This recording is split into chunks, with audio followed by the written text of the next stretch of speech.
los animo, si tienen una Biblia a mano, les va a ayudar.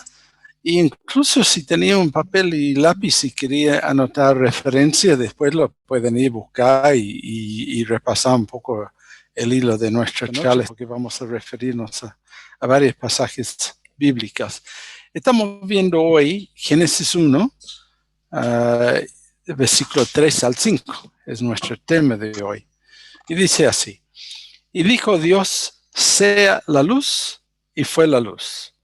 Y vio Dios que la luz era bueno, y separó Dios la luz de las tinieblas, y llamó Dios a la luz día, y a las tinieblas llamó noche. Y fue la tarde y la mañana un día. Ahora, nuestro contexto inmediato de este pasaje es el versículo 1 y 2, ¿no? Donde dice que Dios creó los cielos y la tierra, y dice en el 2 ese versículo que sorprende mucho, y a algunos les cuesta creerlo, ¿no? Que la tierra estaba desordenada y vacía, que si no estaba ordenado como lo sabemos nosotros, como lo conocemos nosotros. Dice, las tinieblas estaban sobre la faz del abismo, y el Espíritu de Dios se movía sobre la faz de las aguas. Dios todavía tuvo un proyecto, tuvo una dirección donde su creación iba a ir.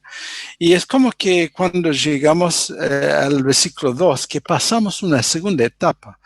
En versículo 1 al 2, es Dios, no hay explicación anterior. Dios creó. Lo único que existía antes de la creación era Dios. Y Dios de sí mismo, de alguna manera, no tenemos descripción, pero la palabra nos enseña que Dios es quien creó todo lo que había. Pero en el 2, en adelante, es como ya empieza a formar, fabricar, manufacturar, juntar, ordenar la creación para que sirva a sus propósitos. Entonces dijo, sea luz, y fue la luz.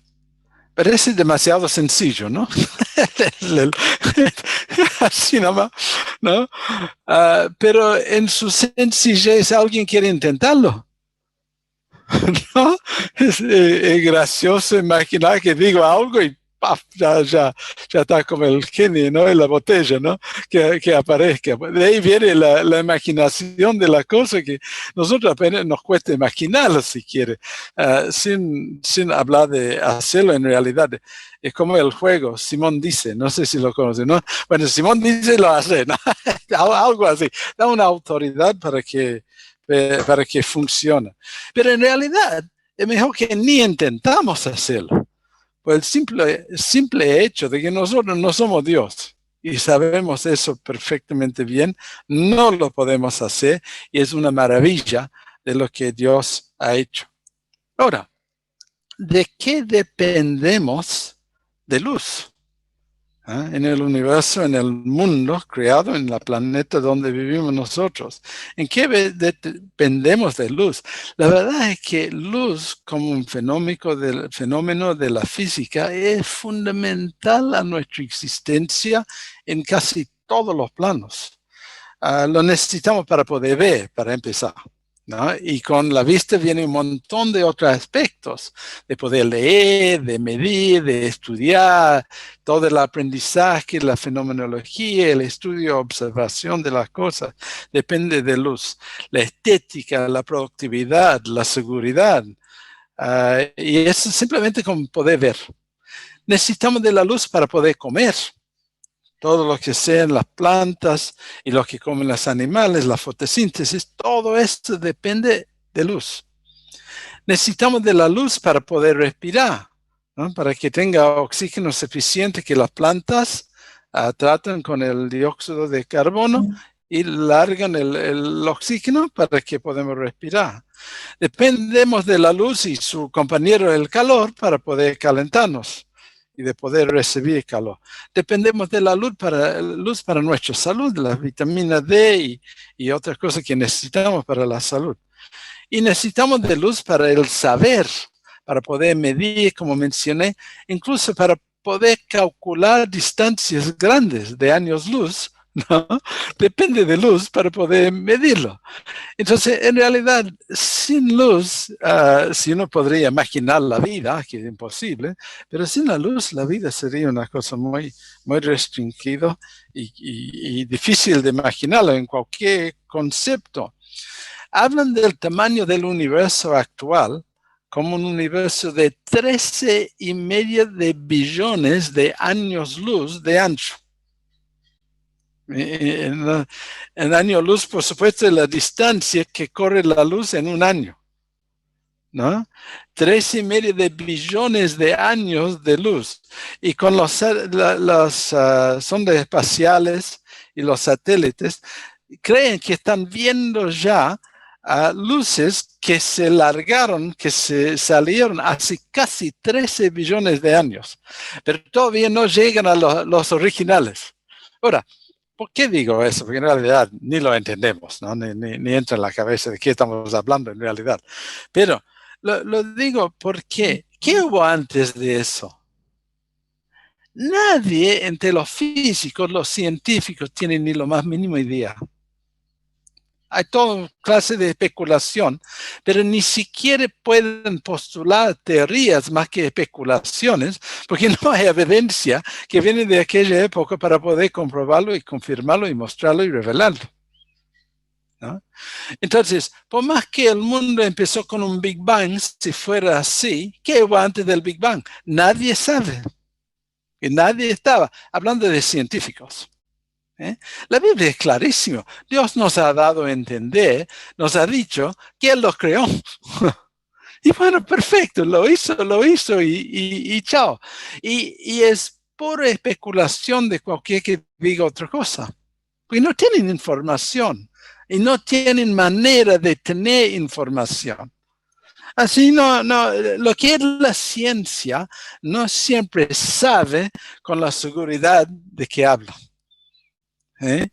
Y mucho de lo que es fuera de los últimos miles de años, para decirlo así, tiene mucha especulación y lo debemos tomarlo con cierta precaución en cuanto al conocimiento que pretende. Les doy un ejemplo. Por ejemplo, la velocidad de luz. Cuando hablamos de 13,5 de billones de años de luz, ¿cómo podemos saber que luz siempre viajó a la misma velocidad? No hay ninguna manera de comprobar que la velocidad de luz nunca cambió, ¿no? Y si la velocidad de luz en algún momento cambió, todos esos números ya están equivocados, por lo que entendemos. Entonces, tranquilos con eso. Necesitamos tener cierto, agnosticismo con respecto al conocimiento científico cuando estamos hablando de largos tiempos, largas distancias, cosas que están fuera de nuestra experiencia. Y la Biblia, claro, si Dios es Dios, ¿qué problema hubo? ¿No? O con el tiempo, los tiempos, o con la creación, o con el universo del tamaño semejante que es. Entonces, el planteo es muy sencillo en cuanto a si Dios es Dios, no hay problema. Si no hay un Dios, los científicos no tienen una explicación. Entonces, partimos de ahí. Incluso hay otra curiosidad, y ya vamos a volver a la Biblia.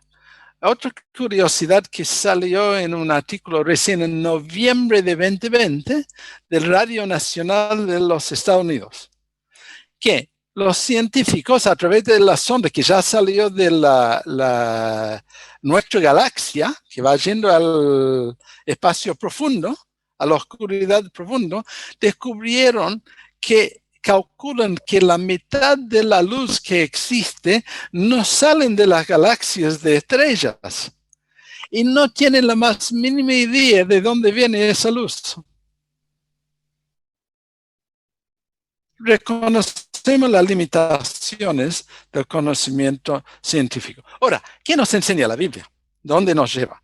Bueno, primero vimos la semana pasada en Juan 1:1 que era el verbo eficaz, el verbo creador, que sabemos que era Cristo, el eterno Hijo de Dios, que en él estaba la vida y la vida era la luz de los hombres y la luz en las tinieblas resplandece y las tinieblas no prevalecieron contra ella.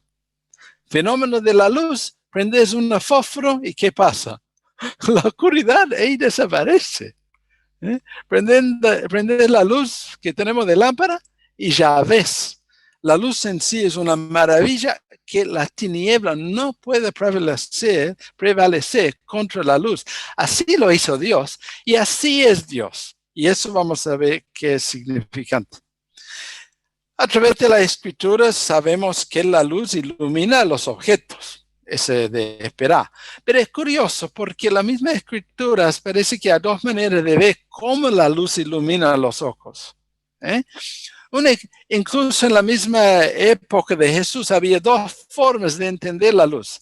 Hasta el mismo Platón y Aristóteles tenían conceptos diferentes. Platón creía que la luz salía del ojo y con esa luz vos veías las cosas. Aristóteles cree que la luz entraba al ojo y con esa luz en el ojo podría ver las cosas. Es curioso porque un pasaje en Mateo 6:22 dice, el ojo es lo que ilumina, es la lámpara del cuerpo. Es como que nosotros pensamos, bueno, la luz entra por la lámpara y llega al cuerpo, pero no es tan sencillo. Puede ser que entendí en esa época que la misma ojo era donde partía la luz de la iluminación. No importa mucho en cuanto ni de lectura bíblica ni en cuanto a la vista. Obviamente tenemos un entendimiento bastante avanzado hoy día, pero se ve algo parecido en Proverbios 15:13, donde dice, la luz de los ojos alegra el corazón, ¿no? La luz del ojo es lo que se ve por adentro del corazón, del ser interior. Y eso a veces nos ayuda para entender lo que el pasaje bíblico está diciendo. Pero rápidamente en la escritura pasamos del concepto físico de la luz a la analogía, a una metáfora ética y espiritual. Y aparece muchas veces en la Biblia, pero en ciertos libros aparece repetidamente. El libro de Job, por ejemplo, está repleto. El libro de Salmos, Isaías, mucho en Jeremías, también en los evangelios menos Marcos y especialmente en los escritos de Juan, ¿no? El evangelio, las cartas y nuevamente en Apocalipsis. Y es muy útil simplemente sacar una concordancia, sea un libro o sea computadora, buscar la palabra luz y poder recorrer la Biblia y ver lo que tiene para enseñar. En los primeros libros de la Biblia generalmente habla de dar a luz, que no es una buena traducción del hebreo, es la forma en español de decir parir a un ser humano, ¿no? La mamá da a luz a ese bebé. Y bueno, entonces la palabra da a luz aparece muchas veces en Génesis y en Éxodo, con ese sentido muy sencillo que entendemos perfectamente bien. Pero yo tengo una pregunta para ustedes con respecto al español. Dar a luz en el contexto de tener un bebé es un sentido metafórico de la vida o es en sentido literal de que el bebé sale de la panza de la madre y sale y entra en la luz donde puede ver. Ustedes después me pueden explicar el sentido en español. Es literal. Ok, bueno, vamos a ver entonces algunos de los sentidos metafóricos, pero voy a tratar de hacerlo en forma sintética y al grano. En el libro de Job hay referencias repetidas a la luz y son referencias muy interesantes. En Job 38:15 dice, en el sentido de metáfora, de que más la luz de los impíos es quitada de ellos y el brazo enaltecido es quebrantado. Dice, hey, la luz es vida. Y muchas veces en la escritura la luz es vida, ¿no? Cristo es la luz de los hombres, no es solamente que nos ilumina, sino que también nos da vida. Eso es algo que hace Dios para nosotros. Pero también vemos el sentido ético de la luz en el libro de Job. En el 12:22, si están buscando, anotando, 12:22 dice a la gente que van a tientas como en tinieblas sin luz y los hace errar como borrachos, ¿no? Se van tambaleando porque no ven el camino, pero es sentido.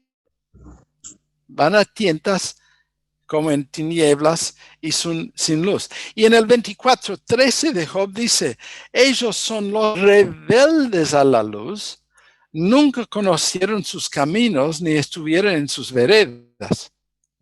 No dejaron que la luz de Dios su camino.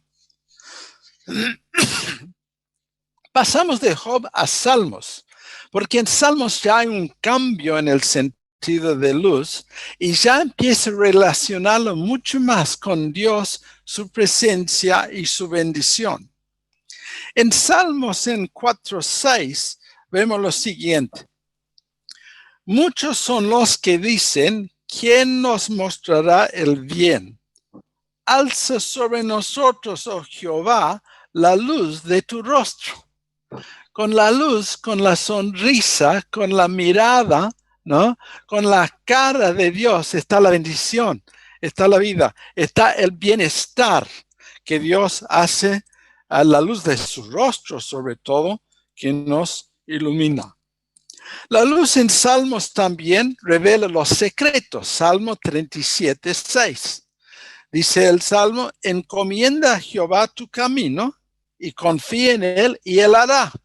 Exhibirá tu justicia como la luz, lo revelará, y tu derecho como al mediodía. Él lo dará a conocer. Él revela lo que es secreto y lo saca a la luz que sea visto. También vemos en Salmos como Dios es guía para los suyos, los que están en luz. Dice en el 43:3, y eso es David hablando, frente a gente inicua y impía, ¿no? Envía tu luz y tu verdad, estas me guiarán, me conducirán a tu santo monte y a tus moradas, que es como el Salmo 119, ¿no? Lámpara a mis pies. Y está el sentido del Señor que nos va revelando y mostrando el camino. Pero el concepto en David va más allá de la metáfora, también entra en la promesa, una profecía de lo que está por venir.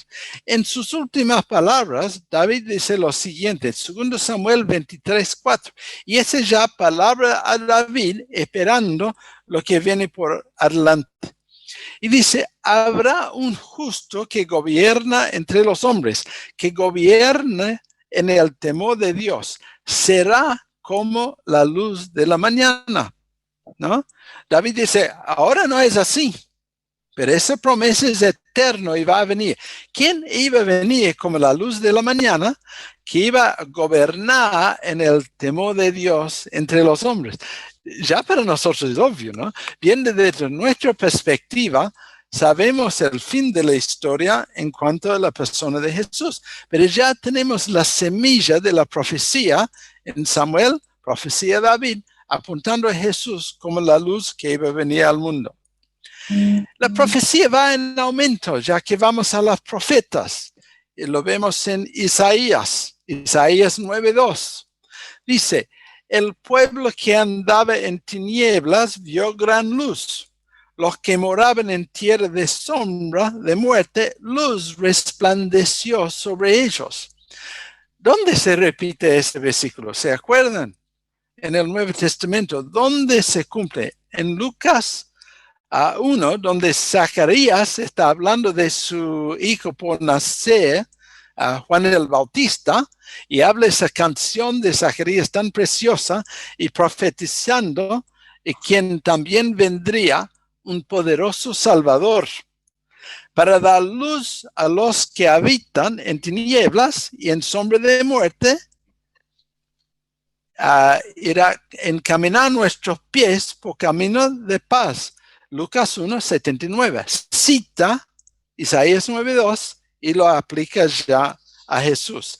Y la profecía de Isaías van apuntando cada vez más a la persona de Jesús y un futuro glorioso, a un sol donde será para luz de día, donde el pueblo de Dios no va a necesitar del sol de los cielos, ni el resplandor de la luna, para alumbrarlos, sino que tendrás al Señor por luz eterna. Eso ya está en Isaías 60, 1 y 2, 19, 20. Entonces ya en el Antiguo Testamento va un paso adelantado, anticipando lo que podemos esperar en el momento justo.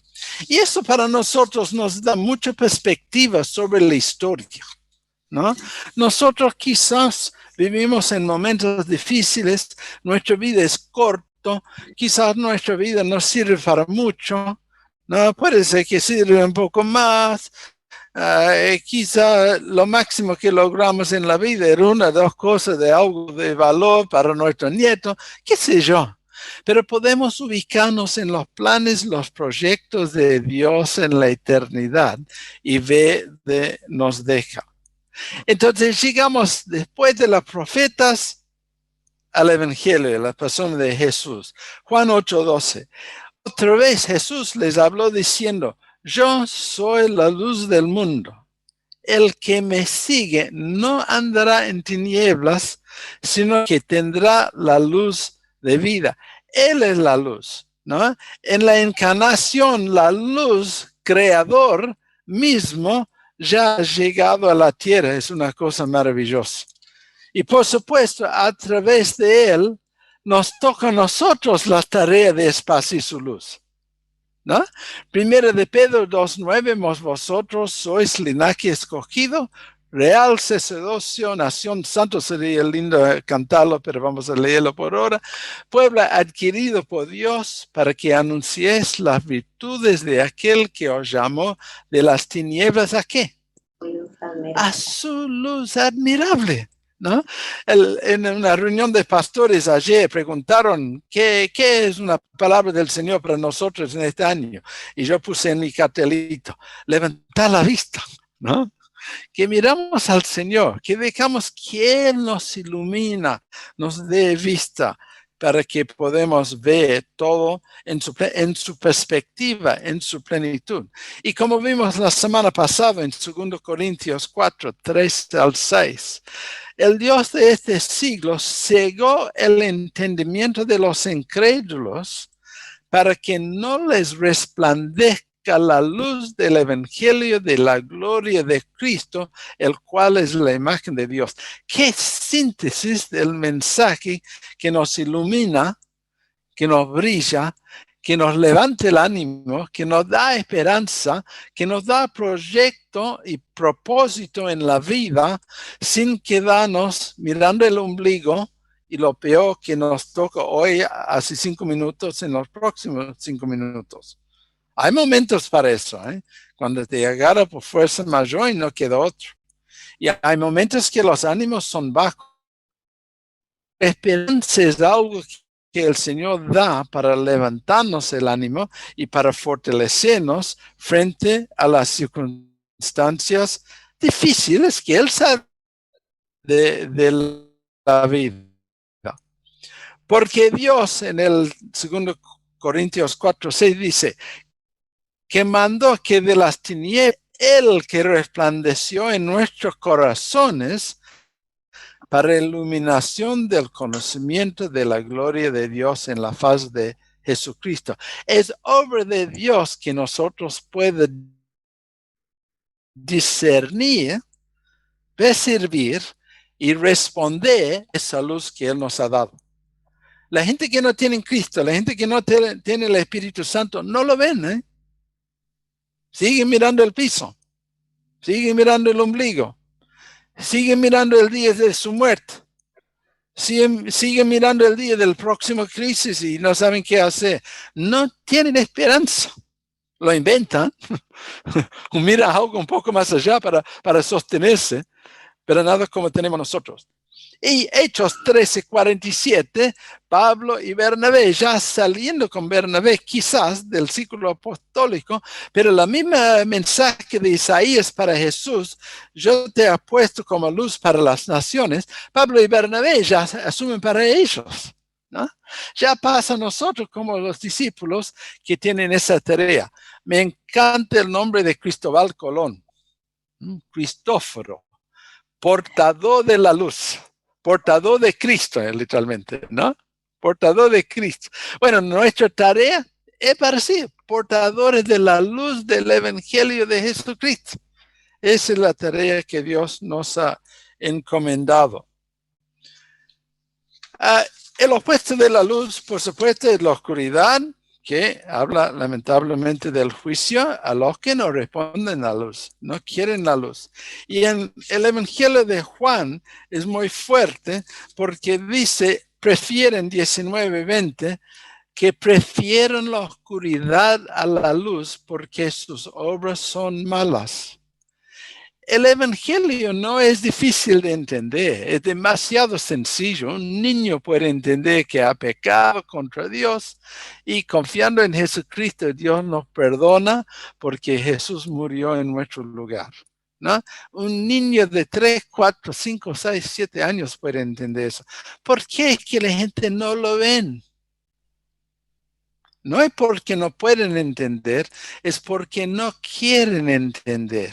Juan 3, 19, 20. Es muy fuerte ese pasaje, porque sus obras eran malas, oscuridad a la luz. Por eso nuestra tarea primero, fundamental, principal es la oración, porque es solamente por obra de es a ver la luz admirable, ¿no? Esa es nuestra nuestra segunda tarea es acercarle con el mensaje de la luz admirable de Cristo, ¿no? Para que puedan entenderlo donde el Señor está ya obrando, quebrando esa oscuridad, ese amor a la maldad que no permite que la luz entre en sus corazones, en sus mentes, en su entendimiento. Y eso todo nos termina llevando a la gran esperanza, como vimos la semana pasada. Pero fíjense esta semana en Apocalipsis 22, 23, 22, 3 al 5. Apocalipsis 22, 3 al 5. La vez pasada miramos Apocalipsis 21. Esta semana 22. Dice, y no habrá más maldición, y el trono de Dios y del Cordero estará en ella, y sus siervos le servirán. Y verán su rostro, y su nombre estará en sus frentes.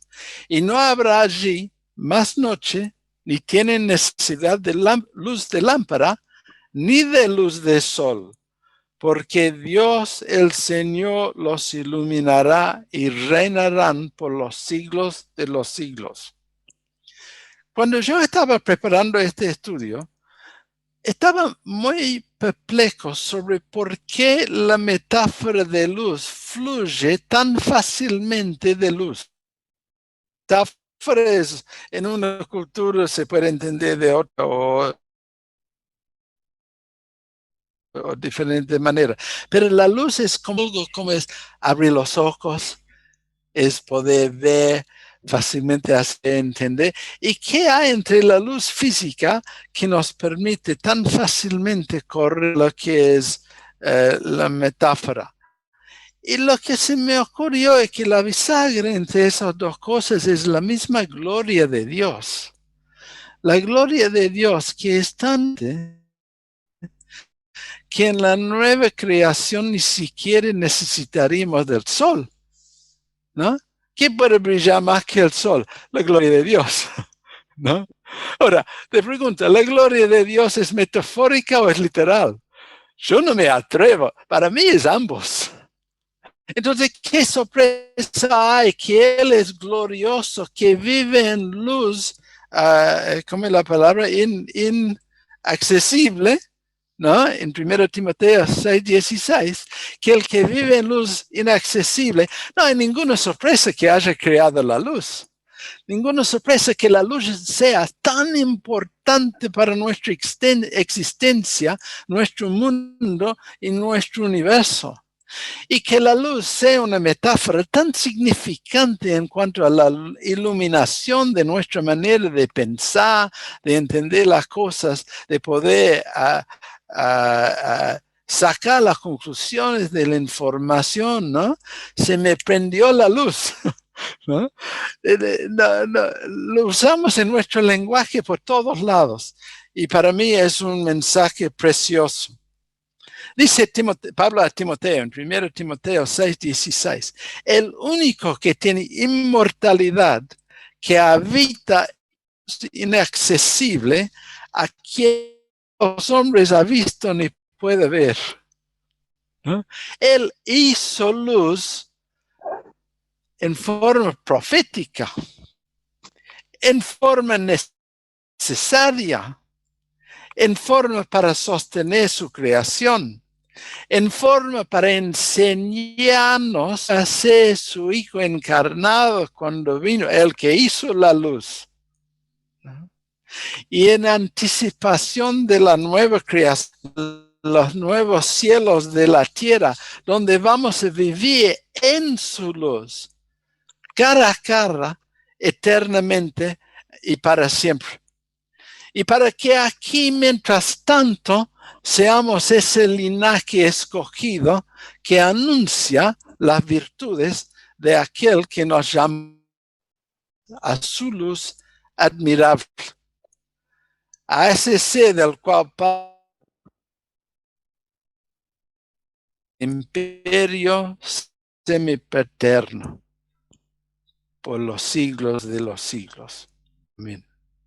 Oramos. Señor, gracias por la luz. Gracias que esta noche pudimos prender la luz y vernos cara a cara por medio del internet. Señor, ni terminamos de entender semejantes tecnologías, cosas extraordinarias de esa luz inventado, fabricado, hecho por el hombre, que vos lo había hecho, permitido que se pueda. Pero Señor, qué maravilla. Eso no es nada en comparación con lo que hiciste vos en la misma, el mismo primer día de la creación. Y Señor, quedamos admirados y maravillados. Y pedimos, Señor, que nos sigues, no sé el verbo, haciéndonos admirar y maravillar por todo lo que has hecho, todo lo que hacéis. Señor, ni vemos la más pequeña porción de lo que haces. Pero lo que vemos, Señor, nos llena de admiración, de gratitud, Señor, y por qué no, de alegría y de gozo, de confort, Señor, de descanso, de ánimo, de fortaleza frente a los momentos de la oscuridad, sabiendo que la oscuridad se va a ser excluido de tu presencia, Señor. No va a estar más nunca en tu presencia en la eternidad. Y te damos gracias, Señor, por esa verdad preciosa, verdadera, animador y la esperanza que nos da. Y te damos gracias por el Señor Jesucristo, en el nombre del Señor Jesucristo. Amén, Señor. Amén. Hermano, espera, eso no, ¿qué tiene que ver con la pandemia? Qué sé yo, ¿no? Pero lo que le digo es, espero que los anima, los fortaleza, los ayuda a levantar la vista y vamos adelante para servir al Señor y amar a los hermanos y los unos a los otros. Amén.